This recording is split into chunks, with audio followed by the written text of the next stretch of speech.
Back in December 2009, I realized I wasn't very happy with life. Actually, now that I think about it, I might have been a little bit depressed. It felt like I was missing things that made life worthwhile. Deep and meaningful relationships, breathtaking experiences, and that deeper sense of purpose. I decided that life was too valuable of a thing to waste living like this, so I decided to make some changes. I started challenging myself to think of every day as a gift, an opportunity to do something meaningful. I embraced faith, mystery, saying yes to life. And I started taking pictures. And I took one every day for the next 10 years.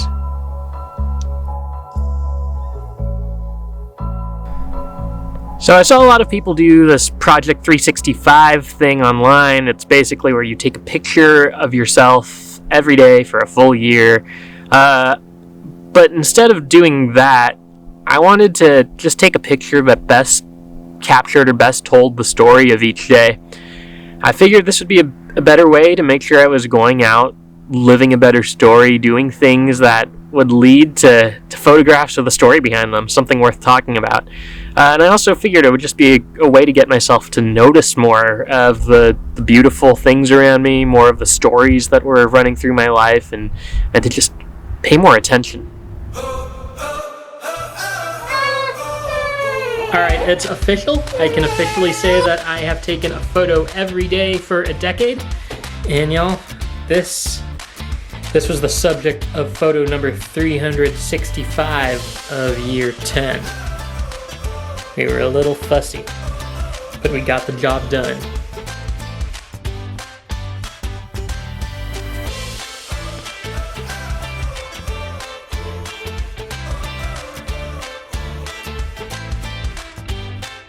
Alright, so to celebrate 10 years of Project 365, I actually got some prints. I feel like I don't do that often enough. And so this one here is probably my favorite that I've taken of the past 10 years.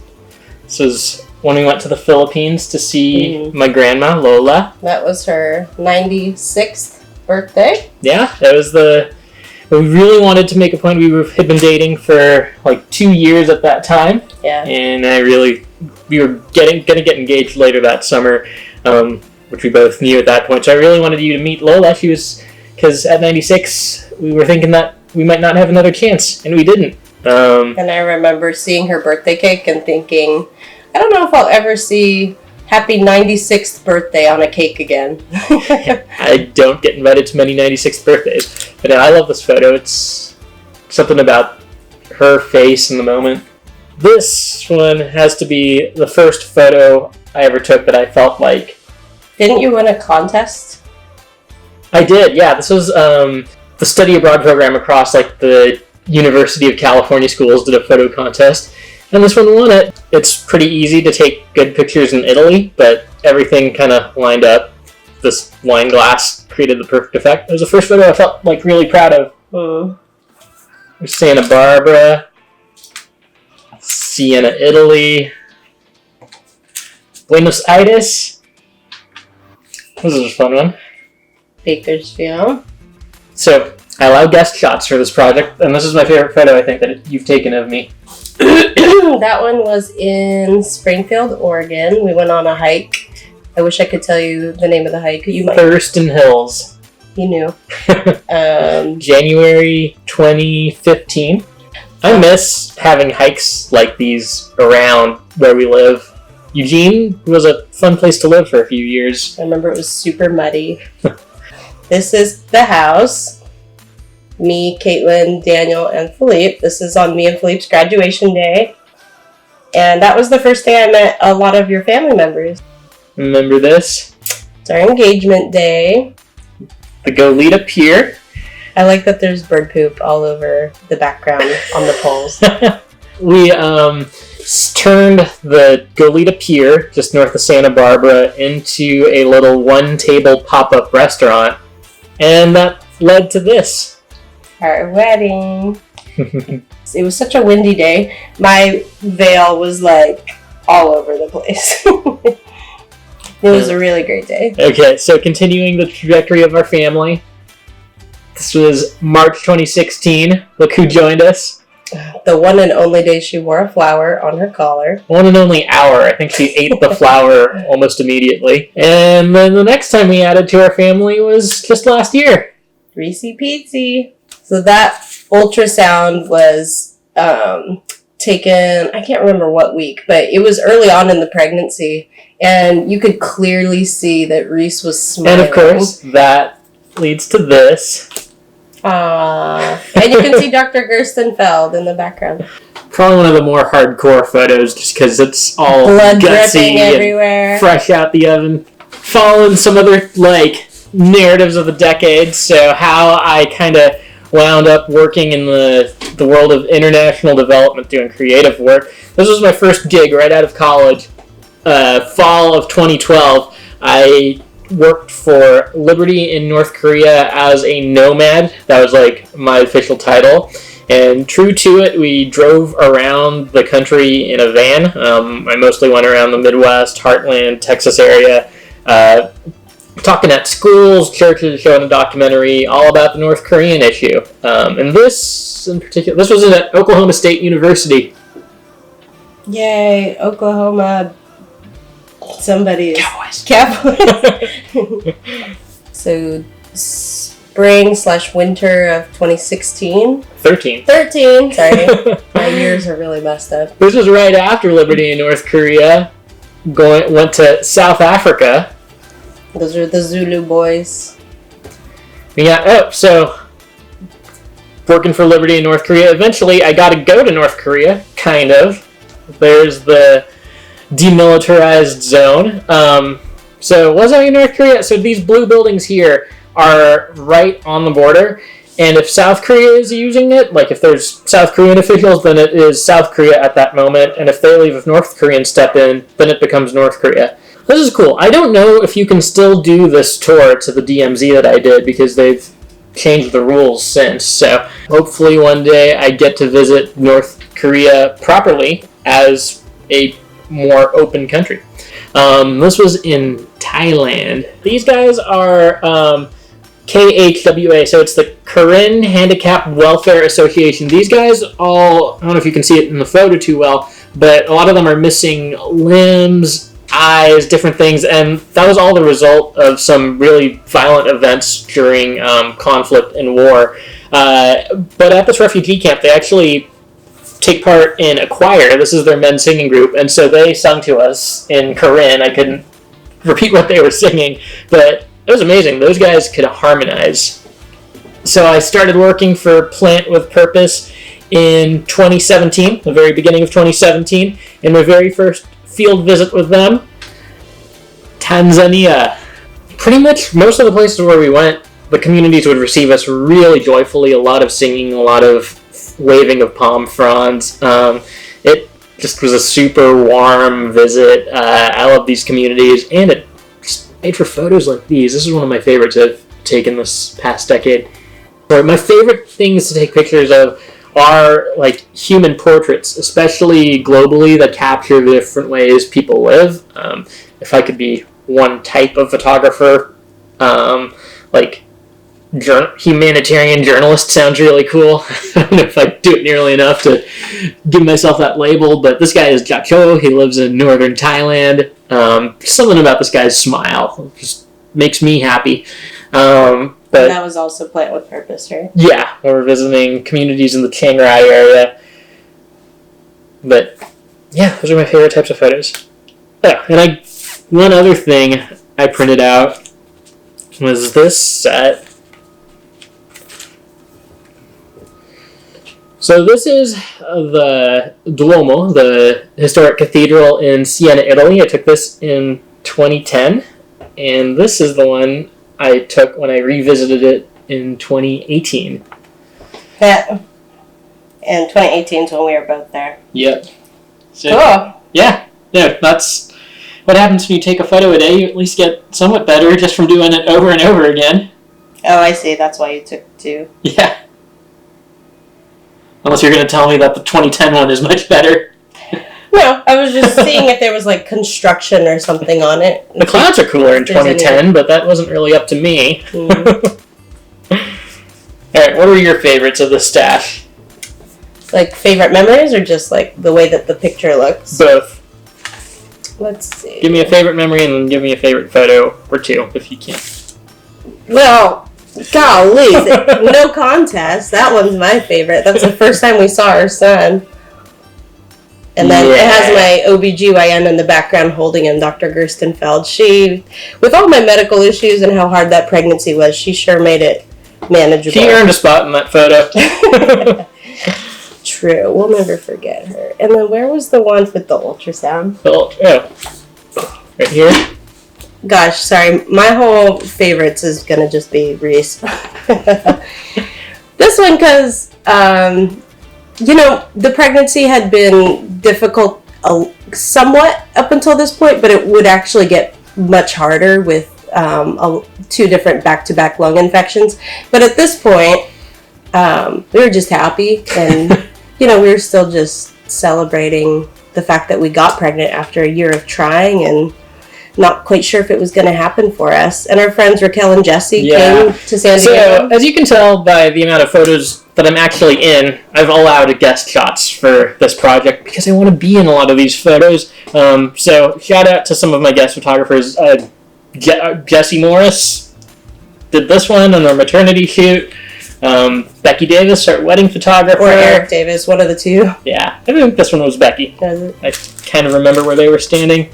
Who else was it? Who took our graduation picture?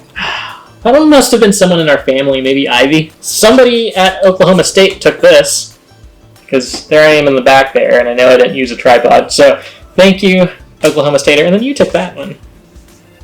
Oh, I mean, there's so many that are good. I like this one a lot as like a landscape. No, it's not like a landscape. That's like the only non-landscape one in this. It's a restaurant in Bakersfield. I just, it brings back good memories of right before we got engaged and we were getting closer as a couple. We never actually ate at this restaurant, though. We just passed by it all the time. I ate there a couple times. Not with you.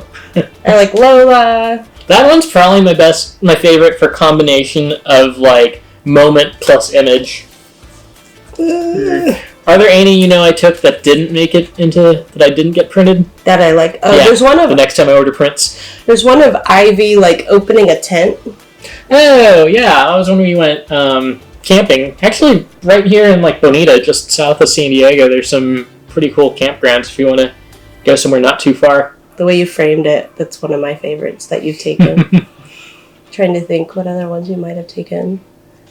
Was there one of Luke right after the accident, the car accident? There is, yeah. I don't like that one a ton as a photo. Like, it's okay, but you probably love the memory of it. Yeah. So, in 2014, Deanna and I were in a really scary car accident. We were lucky to both walk out pretty unscathed, but the day after, we made it back to her parents' place in Bakersfield, and her nephew how old was Luke? He couldn't have been more than like a few months. He was less than a year. Like 6-7 months old, but the photo I took that day was just of you sitting on the ground and him laying down doing tummy time or something. Yeah, just playing with them. Yeah. And there might have been another one where you took, might not have been that day, but a picture of Luke like right above where he's like turning his head. I know that. That one was in January of that year. Okay. That was a good one too. I like that. I like that one. He is a photogenic baby. Well, what can I say? I love my nephews. Was there a picture you took where I was like reading the places you'll go? Yeah. I like that one. I might have that one in this book too. Oh, I didn't print it out this time because we have it in this book and also on our wall over there. But I love this photo. It's my little South African buddies. This was my second visit there. I visited in 2016 for my thesis project. And I just love how they're all grooving. You can see each of their personalities in here. The wall in the background is painted in cool South African colors. What pictures do you anticipate that you'll take in 2020? That would be like your photo of the day in 2020. Like what types of pictures? Like experiences you haven't had yet. Like what do you what do you think you will take pictures of? Well, inevitably there's going to be a ton of Reese. Every single one of them. Yeah, that's just what happens when you have a newborn. So lots of Reese. We want to go outside a lot more often, like camping, hiking, that sort of thing this year because we didn't get to do very much of it during your complicated pregnancy. So I love outdoors pictures, like probably alongside those humanitarian shots / in combination with them. Those are my favorite types. If I get to do another plant with purpose field visit, that would be one I'm really excited about. I feel like I have just new tools, another year of experience with taking pictures. So it would be, every time I go back into the field, I feel like, oh, here's a fun chance to like step it up even better than the last time. Well, like just thinking of experiences we'll go to Alaska, which will be your 50th state. And I anticipate that'll be pretty. One thing I'm trying to get better at is to like step up the level of the photos I take on like the more ordinary days, because obviously like it's fun taking a really cool photo like this when I'm in Tanzania or when I'm standing right next to the Duomo, but that's, those are fun days, but they are just like one day out of the year, and there's a lot of more ordinary days stringing them together, so finding cool ways to frame like the simpler moments in between is something I'd like to get a lot better at. I appreciate that about you. Well, okay, so here's a good one. Like, in Buenos Aires, I lived there long enough that there were simpler times in between.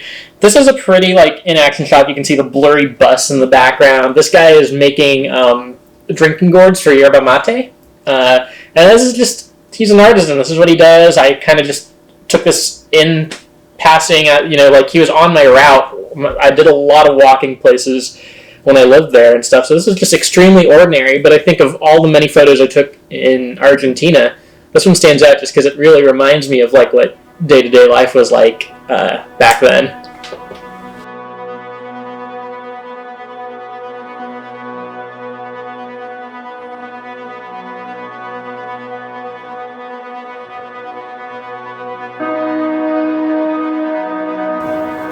So what have I gotten out of this project? A few things. Well, first of all, this project has pushed me to be more adventurous and to try new things, put myself into places that are just going to lead to more interesting stories. This photo project really helped hold me accountable to doing things with my life that I thought were worthwhile. If I was ever spending the majority of my days on a couch, watching TV, binge watching Netflix, whatever, this project would help me realize that real fast. Not every single day is going to lead to a photo of Iguazu Falls, but if I look over the photos I took for a month and I'm seeing 4 out of every 5 are just of pillows on a couch or the bed where I spent most of the day or something similarly mundane, I'm going to realize that maybe I need to do more, maybe I need to get out there some. On the flip side of that, realistically, you're not going to spend every day at a national park. And so this project has helped me to realize more of the beauty that takes place in really everyday locales.